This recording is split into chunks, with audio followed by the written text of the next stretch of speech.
수년 전에 한국의 극장가에서 개봉이 되었던 일본 영화 한 편이 있었습니다. 기독교 작가 엔도 슈카쿠라는 분의 침묵이라는 작품인데요. 이 영화는 17세기 초 복음이 그 일본에 전파되었을 때 있었던 일을 바탕으로 제작이 되었는데요. 그 영화를 보면 참 인상적인 장면이 하나가 있습니다.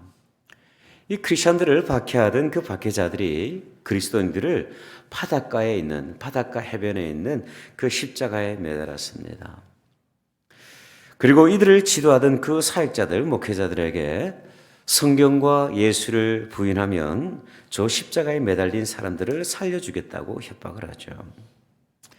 그런데 이를 거부하자 이 바닷물은 썰물이 되어서 서서히 차오르기 시작을 하고 십자가에 매달려 있던 그 성도들은 한 명씩 순교의 길을 걸어가게 됩니다. 바로 그 순간 기독교 지도자 중 한 사람이 하늘을 바라보면서 절규하는 장면이 있는데요. 하나님이여 어찌하여 저들을 버리십니까? 그렇게 탄식하는 장면이 있어요. 침묵하시는 하나님을 향하여서 탄식하고 있는 아주 유명한 장면이 있습니다. 여러분 오늘 본문을 보면 오늘 본문이 사실 그러한 상황입니다. 시편 13편은요 다윗이 기록한 탄원시인데 오늘 본문 1절과 2절을 보니까 이렇게 기록이 됩니다. 여호와여 어느 때까지입니까? 나를 영원히 잊으시겠습니까? 주의 얼굴을 나에게서 어느 때까지 숨기시겠습니까?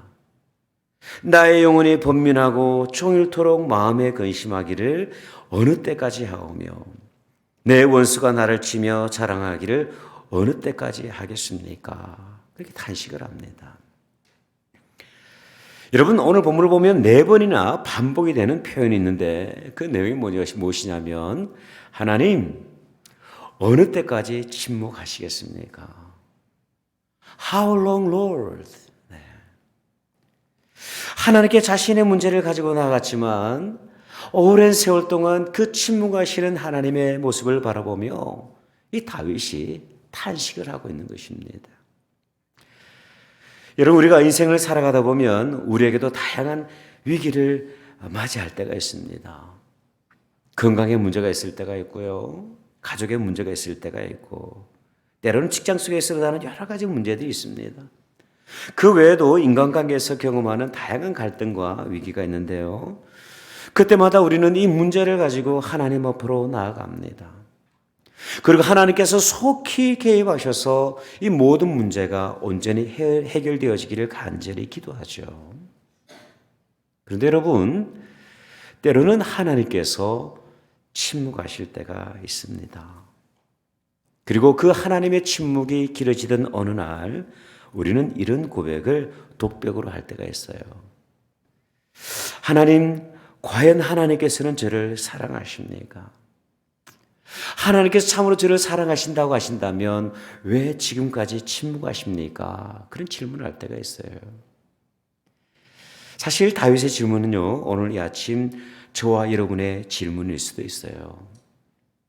그렇다면 여러분, 저와 여러분이 과연 이러한 하나님의 침묵을 경험하게 될 때, 하나님의 부재를 경험하게 될 때 우리는 어떠한 믿음의 결단을 내려야 될까요?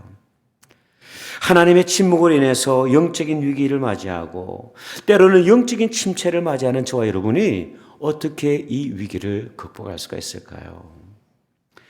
첫 번째, 하나님의 침묵 앞에서 우리는 영적인 분별력을 위해서 기도해야만 합니다. 여러분 위기를 만날 때 우리는 기도합니다. 그리고 이 문제들이 속히 해결되어지기를 간구합니다.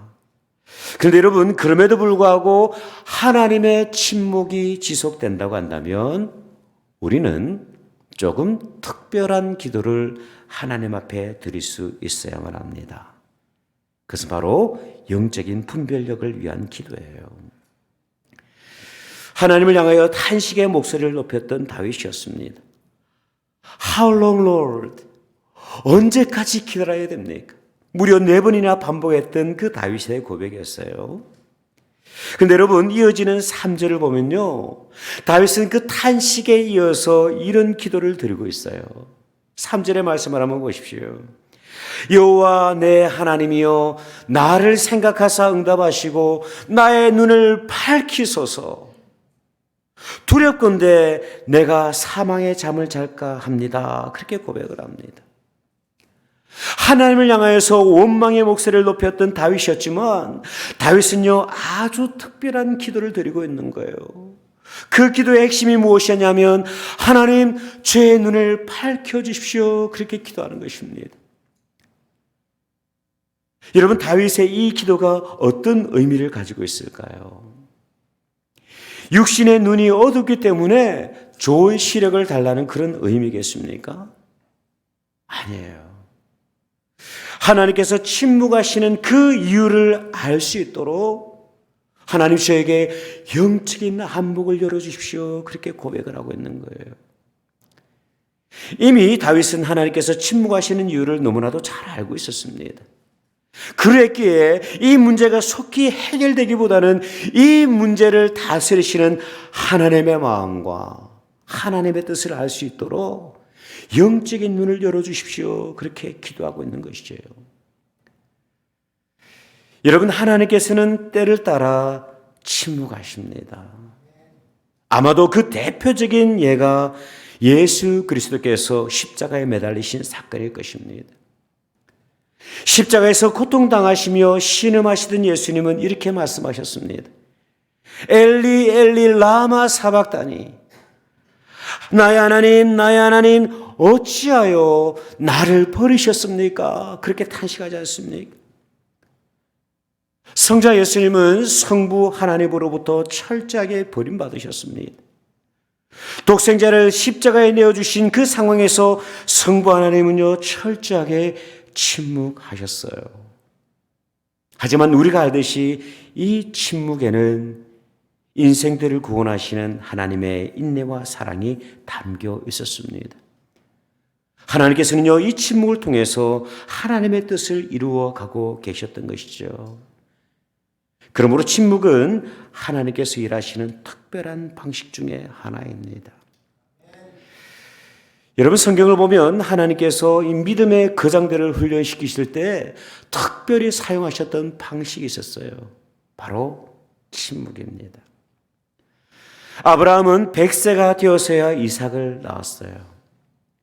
요셉은 13년 동안 애굽에서 노예와 죄수로 살게 하셨습니다. 모세는 80년 동안 광야에서 양을 치며 그렇게 훈련받게 하셨어요. 하나님께서는 믿음의 사람들을 기다림으로 침묵으로 훈련시키셨던 것입니다. 그러므로 하나님의 침묵에는 특별한 하나님의 뜻이 담겨 있음을 우리가 인식해야만 합니다. 다윗은 이 하나님의 뜻과 계획을 볼 수 있도록 그 영적인 눈을 하나님 열어주십시오. 그렇게 기도하고 있는 것이죠. 제가 평소 존경하고 사랑하는 선배 목사님 가정이 하나가 있습니다. 이분은 정말 순수하신 분입니다. 욕심이 없으신 분입니다. 제가 순수하지 않은 목사님, 욕심 있는 목사님 제가 별로 안 좋아합니다. 그래서 제가 이분을 특별히 존경합니다. 목사가 존경하는 참 그런 귀한 목사님이세요. 이분은 신학교를 졸업을 하시고 시골의 어느 작은 한인교회에 부임을 하셨어요. 첫 한인 목회자였기 때문에 정말 열심히 그렇게 신실하게 섬기셨습니다. 그런데 부임하신 지 얼마 되지 않아서 교회에 이런저런 어려움이 막 생기기 시작을 했어요. 성도들의 숫자가 하나둘씩 줄기 시작을 했고 그 교인들의 감수와 더불어서 재정적인 위기가 찾아왔습니다. 이때 교회는요 목사님에게 사임을 요청했습니다. 교회가 새롭게 부흥되기 위해서는 목회자의 변화가 필요하다고 그렇게 생각을 했던 것이죠. 당시 목사님은 이 종교 비자를 가지고 계셨기 때문에 이 교회에서 사임을 하시게 되면 가족 모두가 불법 체류 신분이 되는 그런 안타까운 상황이었습니다. 그래서 어쩔 수 없이 가족들과 더불어서 한국으로 귀국하시게 되는 상황이 이어지게 됐는데요. 한국으로 출국하시기 전 전날 밤 저와 아내가 목사님 댁을 방문했습니다. 그리고 너무 안타까운 마음에, 속상한 마음에 이런 질문을 드렸던 적이 있어요. 목사님, 지금 가장 속상한 것이 있다면 무엇입니까? 사실 제가 이 질문을 드렸던 이유는 좀 제 앞에서 교회와 성도들 한번 신나게 욕 좀 하시라고 그런 이렇게 자리를 좀 마련해 드리고 싶었어요. 그런데 목사님으로부터 들었던 대답이 저를 얼마나 부끄럽게 했는지 몰라요. 목사님께서 그런 말씀 하시더라고요. 전도사님, 지금 제가 가장 속상한 것이 있다고 한다면 주변 사람들이 저를 불쌍하게 여기는 시선입니다. 하지만 제가 가는 이 길에도 하나님의 선하신 계획이 있음을 저는 너무나도 잘 알고 있습니다. 전도사님, 저를 위해서 슬퍼하지 마십시오. 제발 그저 기도만 해 주십시오. 그런 말씀을 하시더라고요. 현재의 상황, 펼쳐져 있는 그 현재의 상황을 바라보면서 성공과 그 실패를 저울질하던 제 모습을 그 목사님께서 얼마나 부끄럽게 하셨는지 몰라요. 여러분, 침묵하시는 하나님으로 인해서 때때로 마음이 답답하지 않으십니까? 하나님의 침묵으로 인해서 믿음의 회의를 경험하시지는 않습니까? 그렇다면 지금 가장 먼저 우리가 해야 할 일이 있는데요. 어두운 우리의 영적인 눈을 밝혀 열어주십시오. 그렇게 기도하는 것입니다. 시편 119편 18절은요, 이렇게 말씀을 하고 있어요. 내 눈을 열어서 주의 율법에서 놀라운 것을 보게 해 주십시오. 두 번째, 우리는 하나님의 그 침묵 앞에서 하나님의 사랑을 확신해야만 합니다. 여러분, 현대인들은 무척 침묵을 싫어합니다. 기다리는 거 무척 어려워합니다. 카톡을 우리가 보내고 난 이후도 적극적으로 답이 안 나오면 어떡합니까? 마음이 안절부절해요. 심지어 이런 오해까지 할 때가 있잖아요. 저 사람이 나를 무시하나? 빠름에 익숙한 우리들의 모습이 그래요. 여러분, 다윗에게도 이 기다림의 시간은 참으로 고통스러운 과정이었습니다. 그의 고백에 따르면 이 시간은 사망의 잠을 자는 시간이었다. 그렇게 고백을 해요. 여러분, 잠을 자는 시간 참 평안해야 되지 않습니까? 평안해야 될 그 시간임에도 불구하고 이 다윗은요, 사방에 잠을 잘까 두려워하고 있는 것이죠. 이어지는 사절을 보면 이런 불안감도 있었던 것을 볼 수가 있습니다. 사절을 한번 보십시오. 두렵건대 나의 원수가 이르기를 내가 그를 이겼다 할까오며 내가 흔들릴 때에 나의 대적들이 기뻐할까 하나이다.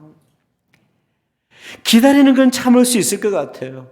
근데 참으로 참기 어려운 게 무엇이 있냐면 대적 원수가 나를 이겼다고 할까봐, 자랑스러워할까봐, 그것이 두려운 거예요. 의인이 핍박당하고 있을 때 악인이 득세할까봐 두려운 것입니다.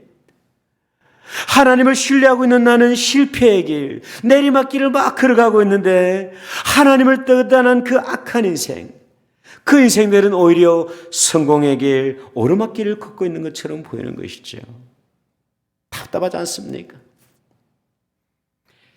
그런데 여러분, 다윗은요, 이어지는 5절을 통해서 이렇게 찬양을 하고 있습니다. 나는 오직 주의 사랑을 의지하여 싸우니 나의 마음은 주의 구원을 기뻐하겠습니다. 여러분, 히브리어 성경이 한글 성경으로 번역이 될 때 빠뜨리고 있는 중요한 접속사가 있는데 그러나라고 하는 접속사를 빼버렸어요. 히브리어 바라고 하는 단어를 빼버렸는데 이 단어를 넣어서 해석을 해보면 이렇게 되는 거예요. 나의 대적들이 기뻐할까 두렵습니다. 그러나 나는 오직 주의 사랑을 의지하여 싸우니 나의 마음은 주의 구원을 기뻐하겠습니다. 라고 고백을 하는 것이죠. 현실은 악의 승리입니다. 현실은 의인의 패배예요. 이로 인해서 마음이 상하고 두렵고 때로는 하나님을 향한 그런 원망의 마음이 있습니다. 그러나 다윗은 믿음의 결단을 내리고 있는데 그럼에도 불구하고 나는 완전하신 하나님의 사랑을 신뢰합니다. 그렇게 고백하고 있는 거예요. 여러분, 신약성경 로마서가 기록된 시기를 보면 약 AD 57년경입니다. 당시 이 시대 그리스도인들은요, 네로 황제의 핍박으로 인해서 극심한 고통 가운데 있었습니다. 영화를 통해서 우리는 그 모든 장면들을 자주 봤어요. 근데 여러분, 하나님께서는요, 이 바울로 하여금 로마 교회, 핍박을 받고 있던 그 로마 교회 성도들로 하여금 이렇게 권면하게 하셨어요. 로마서 8장 28절의 말씀입니다. 우리가 알거니와 하나님을 사랑하는 자, 곧 그의 뜻대로 부르심을 입은 자들에게는 모든 것이 합력하여 선을 이루느니라. 31절과 32절의 말씀을 한번 보십시오. 그런즉 이 일에 대하여서 우리가 무슨 말 하리요? 만일 하나님이 우리를 위하시면 누가 우리를 대적하리요? 자기 아들을 아끼지 아니하시고 우리 모든 사람을 위하여 내어주시니가 어찌 그 아들과 함께 모든 것을 우리에게 주시지 아니하겠느냐? 여러분, 하나님의 사랑이 의심이 될 때, 하나님의 침묵이 생각보다 길게 지속이 될 때 우리가 여전히 고백해야 될 것이 있는데요, 하나님께서는 이 모든 상황을 통하여서 여전히 합력하여 선을 이루신다는 사실입니다. 부정적인 상황을 바라보며 우리는 하나님의 실패, 때로는 믿음의 실패라고 단정짓기도 하지만 믿음의 눈으로 바라볼 때 하나님께서는 모든 상황을 통하여서 선을 이루신다는 사실이에요. 그 무엇보다도 중요한 것이 있는데, 그럼에도 불구하고 내 안에 확신이 없고 불안과 좌절함이 밀려올 때 믿음의 눈으로 바라봐야 될 것이 하나가 있는데, 그것은 바로 십자가를 바라보는 것입니다. 예수 그리스도를 아끼지 아니하시고 나를 위해 내어주신 그 하나님께서 어찌 가장 거룩하고 선한 것으로 허락하시지 않겠는가라는 고백입니다. 여러분, 다윗에게는 이 믿음이 있었어요. 현실은 여전히 녹록하지 않지만, 사단은 나로 하여금 사망의 자리로 인도하고 있지만 여전히 하나님의 사랑을 확신하고 있는 것입니다. 주님께서 구원하실 그 일을 믿음의 눈으로, 영의 눈으로 미리 바라보고 있는 것이죠. 그러므로 하나님의 침묵을 우리가 경험하고 하게 될 때 우리는 하나님의 사랑을 확신해야만 합니다. 믿음의 눈을 열어서 십자가를 바라볼 수 있어야만 합니다. 그 십자가를 바라볼 때 완전하신 하나님, 우리의 삶을 통해서 구원하시는 하나님을 우리는 인격적으로 만나게 되는 것입니다. 마지막으로 우리가 하나님의 침묵 앞에서 반드시 해야 될 일이 있는데요, 그것은 뭐냐면 지나온 은혜의 시간들을 돌아보는 것입니다. 여러분, 마지막으로 다윗은요 6절에서 이렇게 찬양을 합니다. 우리 다 같이 한번 읽어볼게요. 6절 시작. 내가 여호와를 찬송하리니 이는 주께서 내게 언덕을 베푸심이로다. 여러분, 영어 성경은요 이렇게 번역을 하고 있어요. I will sing the Lord's praise, for he has been good to me. 하나님의 침묵 가운데서도 다윗은요 찬양할 것을 고백을 하는데 여기에는 이유가 있어요.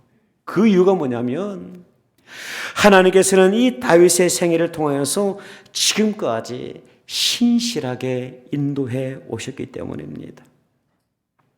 지금 당장, 지금 이 순간 하나님께서 침묵하시고 외면하시는 것 같지만 지나온 삶의 모든 과정을 통해서 역사하셨던 그 하나님을 신뢰함으로, 믿음으로 바라보고 있는 거예요. 지금까지 인도하신 그 하나님께서 오늘도 내일도 장래에도 그렇게 인도하실 것을 알기에 다윗은요 절망 가운데서도 낙심 가운데서도 찬양하고 있는 것이죠. 여러분, 다윗의 찬양을 들으면서 좀 떠오르는 찬양 하나 있지 않습니까? 지금까지 지내온 것, 주의 크신 은혜라. 한이 없는 주의 사랑 어찌 이루 말하랴. 자나깨나 주의 손이 항상 살펴주시고 모든 일을 주 안에서 형통하게 하시네. 내 기대대로 이루어 가시는 것이 아니라 주님 안에서 형통하게 해 나가신다. 그렇게 신이 고백을 하고 있는 거예요. 저는 실패를 참 많이 한 사람입니다. 대학 입시에서 2번의 고배를 마셨어요. 대학원 입시에도 여러 번 실패를 했습니다. 언어 능력 시험인 토플을 여러 번 떨어졌어요. 몇 번 떨어졌나 이게 궁금해 하시는 분들이 계실지 모르겠는데 그건 제가 좀 비밀로 하겠습니다. 저도 자존심이 있어서. 사실 성공보다는 실패가 익숙한 것이 제 삶이에요. 근데 여러분 참 놀라운 사실은 뭐냐면 이 모든 실패를 통해서 하나님께서는요 지금의 저를 빚어주셨어요. 부족한 점이 참 많은 목회자지만 저에게 여러분 자부심이 하나가 있어요. 이것은 뭐 이렇게 자만감이 아니라 자부심인데 하나님께서 부족한 저를 충성되이 여기셔서 우리 올랜도 중앙침례교회의 담임 목회자가 되게 하셨다는 자부심입니다. 제가 얼마나 부족한 존재를 알기 때문에 교만할 수는 없어요. 그러나 한 가지 확실하고 있는 것, 하나님께서는 제 실패조차도 선용하셔서 하나님의 뜻을 이루시는 데 사용하셨다는 사실입니다. 이 은혜는 지금뿐만 아니라 앞으로 내 인생 가운데, 제 인생 가운데 변함없이 함께 하실 것을 저는 너무나도 잘 알고 있어요. 여러분 사무엘상 7장 12절의 말씀을 보니까 이렇게 기록이 되고 있어요. 사무엘이 돌을 취하여 미스바와 센 사이에 세워 이르되 여호와께서 여기까지 우리를 도우셨다 하고 그 이름을 에벤에셀이라 하니라. 하나님의 침묵으로 인해서 답답하게 될 때 저와 여러분은 에벤에셀의 하나님을 찬양할 수 있어야만 합니다. 때를 따라 침묵하시는 그 하나님으로 인해서 마음이 어려운 분 계시지 않습니까? 이로 인해서 하나님의 사랑이 의심이 되고 하나님의 존재 여부조차 의심되는 분들 계시지 않습니까? 이 아침에 다윗의 기도가 우리의 기도가 되었으면 참 좋겠어요. 어두운 나의 눈을 열어서 하나님의 선하신 뜻을 깨달을 수 있도록 볼 수 있게 해달라고, 어두운 내 눈을 열어서서 하나님의 사랑을 확신할 수 있게 해달라고, 지금까지 인도하신 그 하나님께서 장래도 인도하실 것을 믿음의 눈으로 바라볼 수 있게 해달라고 기도할 수 있는 우리가 되었으면 참 좋겠습니다. 그래서 침묵 가운데서도 여전히 일하고 계시는, 여전히 역사하고 계시는 그 하나님의 살아계신 하나님을 풍성히 경험하시는 저와 여러분, 우리 모든 공동체 되시기를 주님의 이름으로 축원드립니다. 기도하겠습니다.